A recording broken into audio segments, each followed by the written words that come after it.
Monopolistic competition. Chamberlin's approach, Part 1.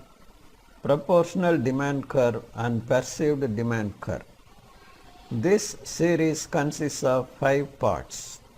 If you are very serious about Chamberlin's approach to monopolistic competition, then it is for you. Please follow the discussion very closely till the end. I welcome your frank comment about my work. Now the lesson. Chamberlin offers a different explanation to describe the short run and long run equilibrium of a firm in monopolistic competition. In doing so, he makes use of 3 kinds of demand curves. They are product group demand curve, proportional demand curve, and perceived demand curve. Product group demand curve is similar to the market demand curve or industry demand curve under perfect competition. In perfect competition, all the firms are producing homogeneous products. Hence, the collection of firms producing identical products is called as an industry, and the demand curve, which represents the whole collection of firms, is called industry demand curve or market demand curve. But in monopolistic competition, firms produce differentiated products or similar products, so Chamberlin prefers to call the collection of firms under monopolistic competition as product group. He calls the demand curve, which represents the group, as product group demand curve.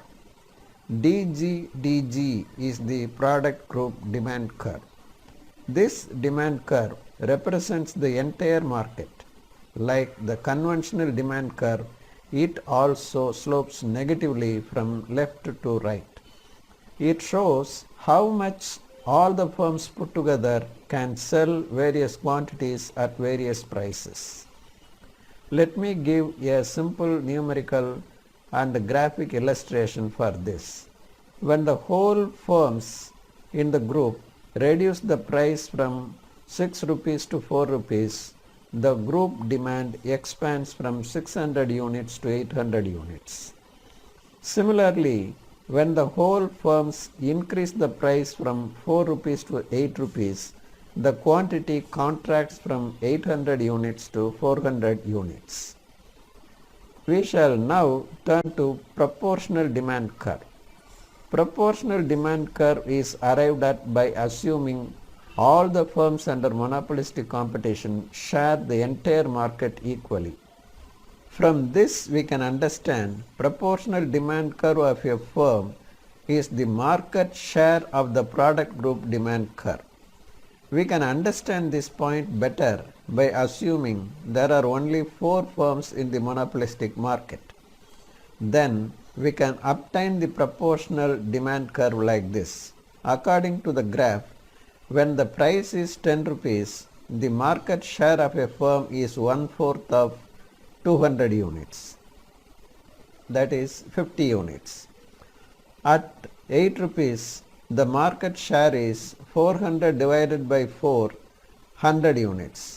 Similarly, at 6 rupees and 4 rupees, firms' market share respectively are 150 and 200 units. Join all the points.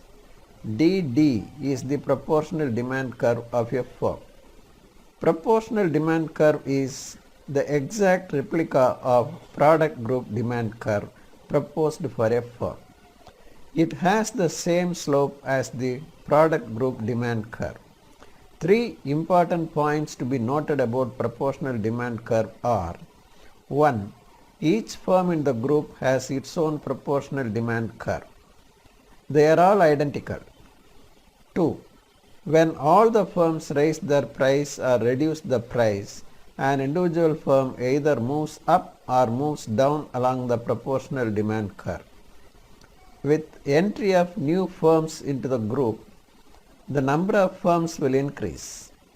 The proportional demand curve will shift to left, signifying a reduction in the market share of the firm. Similarly, when some firms leave the group, the proportional demand curve will shift to right. What is true of a single firm is true of every other firm in the group. Now the perceived demand curve.